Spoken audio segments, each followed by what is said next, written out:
Have you ever done this? You check your credit score on a free app, you see a beautiful 780, and you walk into a car dealership feeling like a financial rock star. But then, the lender runs your credit, turns to you, and says your score is actually a 750. You feel confused, maybe a little cheated. Which number is real? Which one is accurate? What if I told you that your one, true, real credit score doesn't actually exist? That's right. The idea that you have a single, official credit score is one of the biggest myths in personal finance. In reality, you have dozens, maybe even hundreds, of different credit scores. And today, we're going to unravel this mystery.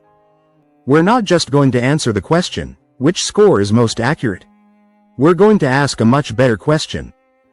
So, to understand why you have so many scores, you first need to understand that the credit world has two different kinds of players. Think of it like a giant kitchen. First, you have the information collectors. These are the three major credit bureaus: Equifax, Experian, and TransUnion. Think of them as three giant libraries, and their only job is to collect books about your financial life. Every time you pay a credit card bill, miss a payment, or apply for a loan, a new sentence is written in a book at one of these libraries. But here's the thing. Sometimes one library gets a new book a little faster than the others. Or maybe one library has a book that the others don't. So, the collections in the three libraries are usually very, very similar, but not always 100% identical. That's the first piece of the puzzle. Now, we have the second group of players, the score creators. These are the chefs. They go to the libraries for the ingredients, your financial data, and use a recipe to cook up a score. The two most famous, celebrity chefs, in this kitchen are FICO and VantageScore. They are different companies with different secret recipes, or scoring models, for calculating your score. They both look at the same basic ingredients, your payment history, how much debt you have, the length of your credit history, but they might weigh them slightly differently, just like one chef might use a little more salt than another. This brings us to the first major reason your score can be different. A different chef might be cooking. VantageScore is the model that was created by the three credit bureaus together. It's the score you are most likely to see for free on credit monitoring apps or websites. It's a fantastic educational tool to track your progress. FICO, on the other hand, is the older, more established model. It's the recipe that over 90% of lenders actually use when they are making a decision about giving you money. So, the score you see for free on an app is often your VantageScore, but the score a lender pulls is almost always a FICO score. Because the chefs are different, the final dish, your score, can be different. But it gets even deeper. This brings us to the second, and most important, reason for different scores. Our chefs don't just cook one meal. They have different recipes for different occasions. FICO has released many different versions of its recipe over the years, like FICO 8, FICO 9, and FICO 10. Some lenders might still be using the older FICO 8 model, while others have upgraded to a newer version.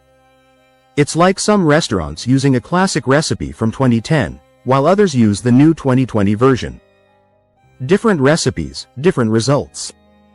And here is the ultimate secret, the answer to our car dealership mystery. FICO also creates specialized, industry-specific recipes. When you apply for a car loan, the lender will likely use a FICO auto score. This is a special recipe designed to predict how likely you are to pay back a car loan specifically. It might weigh your past auto loan history more heavily than a regular score would. Similarly, when you apply for a credit card, they'll use a FICO bank card score. When you apply for a mortgage, they'll use a FICO mortgage score. Each recipe is tweaked for a specific purpose. The FICO auto score even has a different range, from 250 to 900, while the base FICO score goes from 300 to 850. So, back to our opening scene. You saw your VantageScore on a free app. But the car dealer used a FICO auto score, which was based on a slightly different recipe and maybe even slightly different data from one of the credit bureaus. Neither score was wrong or inaccurate. They were just different scores, designed for different purposes. So, let's bring it all home.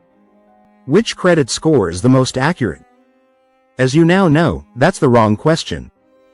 It's like asking which meal is more accurate, the one for the birthday party or the one for the business lunch. They're both valid, they're just for different contexts. The most important question is this: is the information on my credit reports accurate? Your reports from Equifax, Experian, and TransUnion are the ingredients for every score. If those are correct, you're in great shape. Instead of obsessing over a single 3-digit number that changes all the time, focus on the things that make all your scores go up. Focus on the fundamentals. Pay every bill on time. Keep your credit card balances low. Don't apply for too much new credit at once. Think of it this way. Don't stare at your car's speedometer constantly, trying to hold it at a perfect speed. Just focus on being a good driver. Keep your hands on the wheel, watch the road, and obey the rules. The speed will take care of itself. Your credit score is the same. Be a good driver of your finances, and all of your scores will be heading in the right direction.